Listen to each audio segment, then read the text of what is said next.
ये मनवादी लोग हैं, हिंदू राष्ट्र नहीं बना रहे हैं, ये ब्राह्मण राष्ट्र बना रहे हैं। हिंदू राष्ट्र का नाम है लेकिन ब्राह्मण राष्ट्र बना रहे हैं। और पहले मनुस्मृति से 80 साल पहले मनुस्मृति से जो देश चलता था, इन लोगों के साथ में अन्याय, अत्याचार, जुल्म, ज्यादती होती थी, वो लाना चाह रहे हैं, इसलिए संविधान में फेरबदल कर रहे हैं। लेकिन ऐसा नहीं होगा। अम्बेडकरवादी बुद्धिस्ट लोग इतने हो गए हैं, अगर ये ऐसा करते हैं, संविधान को बदलते हैं, तो पूरा देश में ऐसा युद्ध छिड़ जाएगा कि संविधान को बदलने की किसी की हिम्मत नहीं हो पाएगी। अब तो इतना बड़ा जंग हो जाएगा इस देश के अंदर, अगर संविधान बदलने की कोशिश की ना, तो ये समझ लो कि इस देश के अंदर वो स्थिति हो जाएगी कि मारा मार हो जाएगी। ढोंगी बाबा हैं, वो जानते नहीं हैं, वो बाबा हैं जो पुराने संविधान से इस देश को चलाते थे। वो कहते थे कि कान से पैदा हुआ, जंगा से पैदा हुआ, फल खाने से पैदा हुआ, चावल खाने से पैदा हुआ। जो पाखंडियों ने पहले जो संविधान बनाए हुए हैं, पहली जो किताबें लिखी हैं, उसी तरीके के ढोंगी पाखंडी बाबा हैं जो बोल रहे हैं। एक ही बात वो सही करके बता दें, हम मान लेंगे। वाल्मीकि से लेकर ब्राह्मण तक सभी हिंदू राष्ट्र में हैं, लेकिन जब मंदिर पर जाते हैं पूजा के लिए, तो उसमें सामान्य वर्ग को जाने दिया जाता है, बाकी किसी लोग को नहीं जाने दिया जाता। काहे का हिंदू राष्ट्र? ये मंदिरों पर हमारे राष्ट्रपति जैसे महान लोगों को नहीं जाने देते, तो क्या हिंदू राष्ट्र बनाएंगे? ये मनुवादियों की सरकार चल रही है। इन्होंने हमेशा दलितों का शोषण किया है। जब भी कोई दलित अच्छा काम करता है या आगे बढ़ता है, ये उसको रोकते हैं। 2027 में विधानसभा का चुनाव है और विधानसभा के चुनाव में पूर्ण बहुमत से माननीय बहन जी अपनी सरकार बनाएंगी। जहां भी हम क्षेत्र में, गांव में, शहर में जाते हैं, एक ही आवाज आती है कि अब की बार बहुजन सरकार, अब की बार बहन जी की सरकार। क्योंकि और जो सरकारें चल रही हैं ये मनवादी सरकारें हैं। और ये लोग कहते हैं कि ये संविधान बाबा साहब ने, डॉक्टर BR अम्बेडकर ने नहीं लिखा, तो ये लोग मनवादी लोग कहते हैं, केवल, बाकी कोई नहीं कहता। जिसका नाम लेते हैं वो बाबा साहब के चपरासी थे, वो बाबा साहब को चाय पिलाते थे, बाबा साहब के रजिस्टर लाते थे, बाबा साहब का काम करते थे। जिनको लिखने का बताते हैं वो बाबा साहब के चपरासी थे, पियोन थे, और संविधान बाबा साहब ने लिखा है। और बाबा साहब ने, मानवर डॉक्टर BR अम्बेडकर जी ने जितनी SC BC और OBC समाज के लिए जो भी हक अधिकार और जो भी सम्मान दिए हैं, वो माननीय बाबा साहब ने संविधान के द्वारा दिए हुए हैं। इससे पहले जो मनवादी लोगों का संविधान चलता था, उसमें इन लोगों के लिए कोई अधिकार नहीं था। एक पशु जीवन से भी बेहतर जिंदगी थी इनकी। और संविधान के बाद में जो नियम फॉलो किए हैं और लोकतंत्र चला है, तब तक सारे लोगों को समान अधिकार मिले हैं। संविधान में लगातार संशोधन तो हो रहे हैं ना, देखिए संशोधन मनवादी लोग कर रहे हैं। वो क्या चाह रहे हैं कि जो पहले था उसी को लाने के लिए प्रेरित कर रहे हैं, लेकिन ऐसा नहीं होगा। अब तो इतना बड़ा जंग हो जाएगा इस देश के अंदर, अगर संविधान बदलने की कोशिश की ना, तो ये समझ लो कि इस देश के अंदर वो स्थिति हो जाएगी कि मारा मार हो जाएगी। जानकार ये कहते हैं धीरे धीरे ये तो कर ही दिया इन्होंने खोखला संविधान। देखिए वो उनका उस समय वो शासन सत्ता पर बैठे हुए हैं, वो कर रहे हैं। जिस समय बहन जी प्रधानमंत्री बन के दिल्ली में जाएंगे, जो इन लोगों ने परिवर्तन किए हैं, एक भी परिवर्तन नहीं रहेगा। जो संविधान में नियम कानून है, संविधान के नियम कानून के आधार पर ये देश चलेगा और सारे कानून ज्यों की त्यों हो जाएंगे बहन जी जब प्रधानमंत्री बनेंगे।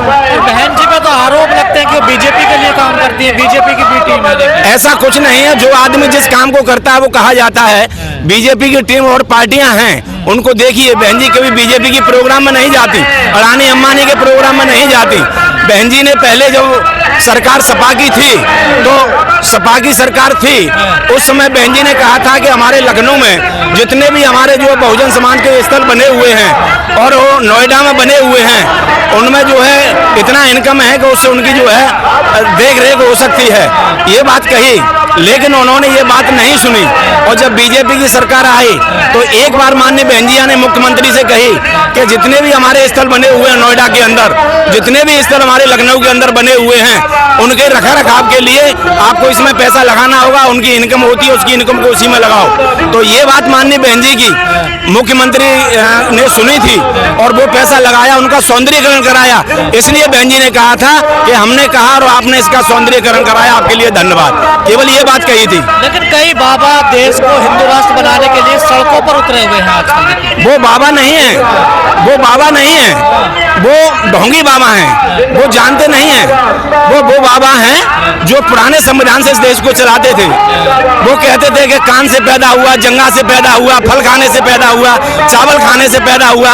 जो पाखंडियों ने पहले जो संविधान बनाए हुए हैं, पहली जो किताबें लिखी हैं, उसी तरीके के ढोंगी पाखंडी बाबा हैं जो बोल रहे हैं। एक ही बात वो सही करके बता दें, हम मान लेंगे।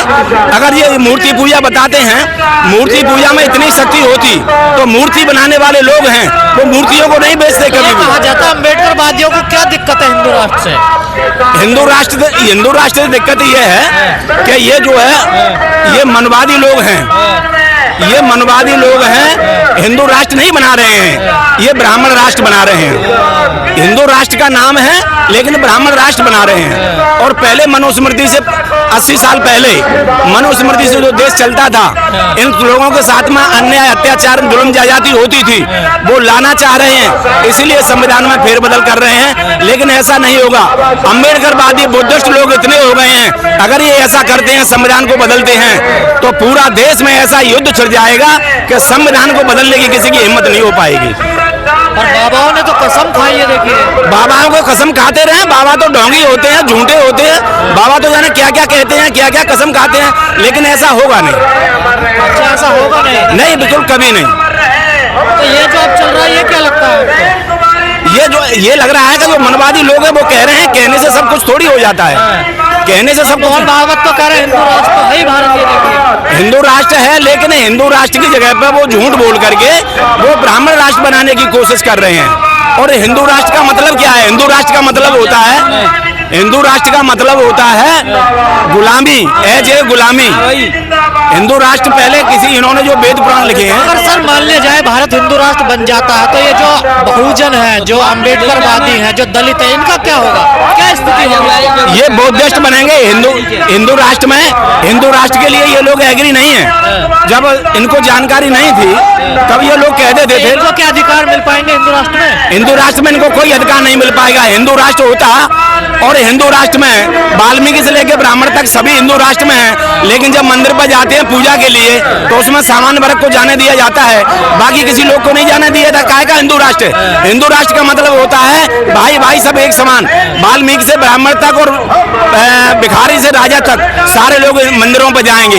ये मंदिरों पर हमारे राष्ट्रपति जैसे महान लोगों को नहीं जाने देते, तो क्या हिंदू राष्ट्र बनाएंगे? ये इसको हिंदू राष्ट्र थोड़ी कहते हैं। हिंदू राष्ट्र उसे कहेंगे जो वाल्मीकि से लेकर ब्राह्मण तक और जो चपरासी से लेकर डॉक्टर, इंजीनियर और प्रोफेसर तक सारे लोग वहां जाएंगे, एक दूसरे में जो है एक दूसरी समाज में शादी करेंगे, तब हिंदू राष्ट्र माना जाएगा। कोई हिंदू राष्ट्र थोड़ा ही है ये। सर, आरक्षण को लेकर आजकल बड़ा हमला बोला जा रहा है कि आरक्षण को खत्म कर देना चाहिए, ये जो जाति के आधार पर आरक्षण। वो इसलिए कर रहे हैं ना कि जो सामान्य वर्ग के लोग हैं, जो मनवादी लोग हैं, वो मात्र 13% लोग हैं, तो वो चाह रहे हैं कि सारी व्यवस्था हमको मिल जाए। और हमारा मतलब है कि जितनी जिसकी हिस्सेदारी उतनी इसकी भागीदारी। आरक्षण में 85% SC OBC माइनॉरिटी के लोग हैं, 85% उनको हक अधिकार और नौकरियां मिलनी चाहिए, 15% इन लोगों को मिलनी चाहिए, वो सामान्य वर्ग के लोग हैं। वो चाह रहे हैं कि इनको कोई नौकरी नहीं दी जाए, इनको सुविधा, हक अधिकार नहीं दिए जाए। इसलिए वो लोग कहते हैं, मनवादी लोग कहते रहे, लेकिन कोई फर्क नहीं पड़ेगा। जैसे आज ये बैठे हुए हैं सरकार शासन सत्ता पे, जिस समय हमारी बहन जी पहुंच जाएंगी वो ठीक 85% लोगों को आरक्षण के आधार पर जिसकी संख्या भारी उतनी उसकी हिस्सेदारी के आधार पर नियम कानून लागू होगा। 2027 में क्या रहेगा? 2027 में पूर्ण बहुमत की सरकार बहुजन समाज पार्टी की बनेगी और बहुजन समाज पार्टी की मुख्यमंत्री माननीय बहन जी 2027 में बनेंगी 1 से 1%। अखिलेश यादव कह रहे हैं बीजेपी की भाषा बोल रहे हैं बहन जी। नहीं, ये तो एंटी वाले लोग हैं। कौन क्या कहते हैं उनको तब नहीं लगता है। उनके यहाँ जो जाते हैं, शादी व्यवहार में जाते हैं, मिलते हैं, उनके पिताजी मिलते हैं, वो मिलते हैं, तो वो बी टीम है कि हम बी टीम है? हमारी पार्टी कोई बी टीम नहीं है। हमारी पार्टी कभी जो है बीजेपी के किसी कार्यक्रम में नहीं जाती है। और जब भी हमारी बहन जी ने बीजेपी से मिलकर सरकार बनाई है तो उनको समर्थन दिया नहीं है, लेकर के सरकार बनाई है।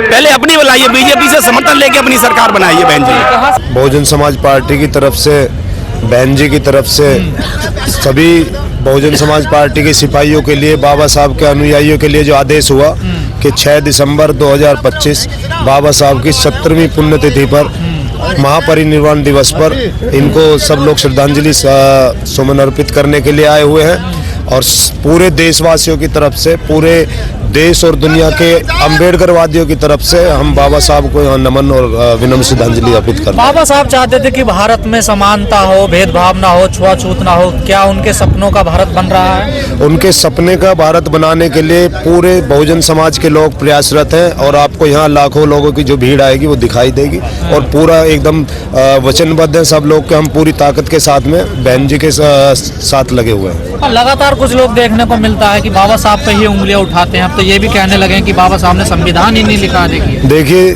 विरोधियों का काम है विरोध करना और वो अपने मुंह की खा रहे हैं, उसमें कोई दिक्कत नहीं है। सब लोग हम मजबूती के साथ काम कर रहे हैं। अब हम कहने लग जाए कि ये सूर्य उजाला सूर्य से नहीं आ रहा है, कहीं और से आ रहा है, तो जो सच है वो सच है। संविधान बदलने की भी बात हो रही है देश में। ये हमेशा चलती रहेंगी। एक बहुत बड़ा तबका है बाबा साहब का अनुयायी, ना कि केवल बहुजन समाज में, स्वर्ण समाज में भी बाबा साहब को मानने वाले बहुत लोग हैं, वो उसके विरोध में ही रहते हैं। रात के अंधेरे में मूर्तियां भी तो तोड़ जाते हैं। देखिए बाबा साहब, देखिए जो सच होता है, सच बोलने वाला आदमी हमेशा संघर्ष ही करता है। बाबा साहब का जो नाम है वो बाबा साहब सच का नाम है, तो उनका जो विचारधारा है और बाबा साहब वो संघर्ष में ही रहेंगे हमेशा। तमाम साधु संत आजकल सड़कों पर हैं, संविधान के खिलाफ, भारत को हिंदू राष्ट्र बनाने की घोषणा कर रहे हैं। देखिए यात्राएं निकाल रहे हैं। तो कर पा रहे हैं क्या? निकालो, निकालते रहो। जिस दिन बहुजन समाज अपनी यात्रा निकालेगा, अपना आंदोलन करेगा, उस दिन वो देखते रह जाएंगे। कहीं ना कहीं संविधान का तो उल्लंघन है ना। देखिए संविधान तो नहीं कहता। भाई हम लोग इस समय सत्ता में नहीं, ये चीज तो सत्ता वाले इस जवाब देंगे भाई वो संविधान का उल्लंघन क्यों करा रहे हैं। जिस दिन बहन जी सत्ता में आ जाएंगे, एक आवाज उठा के दिखा देना कोई भी। जिस दिन बहन जी कुर्सी पे बैठ जाएंगी, एक व्यक्ति आवाज उठा के दिखा देना। बहन जी को आना था यहाँ पर, क्या वजह रही जो कैंसिल आखिर में आके प्रोग्राम? देखिए इस चीज का ज्यादा मैं गहराई पे तो नहीं जा पाऊंगा। बहन जी का जो निर्णय हम सब लोगों को मानना है। बहन जी का जो निर्णय, बहन जी किसी टेक्निकल कारण की वजह से, जैसे प्रशासन की तरफ से कि भाई हम सुरक्षा नहीं दे सकते या कोई और भी निजी कारण हो सकता, बहन जी नहीं आ रही हैं, आकाश भाई आ रहे हैं, उनका सब स्वागत में हम लोग खड़े। देखिए बाबा साहब ने देश के लिए बहुत कुछ किया और आज जो सरकार चल रही है प्रेजेंट में, ये मनुवादियों की सरकार चल रही है। इन्होंने हमेशा दलितों का शोषण किया है। जब भी कोई दलित अच्छा काम करता है या आगे बढ़ता है, ये उसको रोकते हैं। इनकी जो सोच है वो ठीक नहीं है इस सरकार की। ये क्या करते हैं कि जब भी कोई आदमी आगे बढ़ता है, ये सोचते हैं कि इस देश पे हमारा ही राज रहे और दलित हमारा नौकर रहे, हम इन पर राज करें। मनुस्मृति वाली व्यवस्था। हाँ जी, हाँ जी। वो ये आज भी जो पहले मनु के जमाने में जो चीजें थी उसको लागू करना चाहते हैं। महिला इसलिए बाहर नहीं निकलेगी, महिला खुल के बात नहीं करेगी, ये उस सोच को दोबारा लाना चाह रहे हैं। मगर ऐसा हम नहीं होने देंगे। चाहे हमें कुछ भी करना पड़े, हम वो करेंगे, अपनी ताकत का इस्तेमाल करेंगे और हम आगे बढ़ते रहेंगे। और बाबा साहब का नाम हमेशा ऊपर रहा है, ऊपर ही रहेगा। तो हो ही रहा ना देश में। देखिए छुआछूत, भेदभाव, सीजीआई को जूता मार देते हैं। देखिए जी जी, ये मनुवादियों की गंदी जो सोच है ना, उसके कारण हो रहा। अब से पहले कभी नहीं हुआ। आपको नहीं लगता धर्म अब हावी है भारत पर? देखिए जी, हावी तो ये है, मगर इसको हम पीछे कर देंगे। कैसे पीछे करोगे? लड़ाई लड़ेंगे। अब जिस तरह ये हम चुपचाप बैठे हुए हैं ना, तो उसका ये हमारा फायदा उठाते हैं। अब हम चुपचाप बैठने वाले नहीं है। अब आगे हम लड़ाई लड़ेंगे, बदला लेंगे इनसे और आगे बढ़ते रहेंगे। ये तो कह रहे हैं हिंदू राष्ट्र घोषित करो भारत को। नहीं, हमने करने देंगे ना, हम करने नहीं देंगे, क्या हमें कुछ भी करना पड़े। क्या दिक्कत है हिंदू राष्ट्र? देखो ये दिक्कत ये है, उसमें शोषण होगा हमारा। जब अब शोषण इन्होंने कर रखा है तो आगे और ज्यादा करेंगे। तो हम अब इतना बर्दाश्त थोड़ी करेंगे जितना कर चुके हैं। कहाँ तक बर्दाश्त करेंगे? तो हम आगे ताकत से काम करेंगे, कर रहे हैं। और बाबा साहब का नाम हमेशा ऊपर रहा है, हमेशा ऊपर रहेगा। कहाँ से आए सर? मेरा नाम बाबूलाल सैन है। मैं पूर्व चेयरमैन हूँ गाजियाबाद से। आज परिनिर्वाण दिवस पर बाबा साहब के पुण्यतिथि पर हम लोग जो है श्रद्धांजलि देने आए हैं। और अभी आकाश आनंद जी हमारे राष्ट्रीय उपाध्यक्ष जी यहाँ पहुँचेंगे। बाकी वो सब जो है बाबा साहब के बारे में, पार्टी के बारे में जो भी दिशा निर्देश देंगे हम सब फॉलो करेंगे। पहले लोग संविधान का विरोध करते थे, अब कहने लगे हैं कि संविधान बाबा साहब ने लिखा ही नहीं है। नहीं, कुछ लोग जो है जो कह रहे हैं उनकी मानसिकता जो है दूषित मानसिकता के तहत कह रहे हैं। बाकी संविधान तो बाबा साहब ने लिखा है, ये प्रमाणित है। बाबा साहब के अलावा संविधान किसी ने नहीं लिखा है। क्यों गुमराह कर रहे हैं, ऐसी अफवाह क्यों फैला रहे हैं? हाँ, तो उनका पतन हो जाएगा, जो है वो खत्म हो जाएंगे जिस दिन बहन जी आवाज उठाएंगी। और उत्तर प्रदेश में ही नहीं, पूरे देश की कमान बहन जी के हाथ में होगी, तो तब ये सब जो है कहना बंद कर देंगे, जो है झूठे हैं।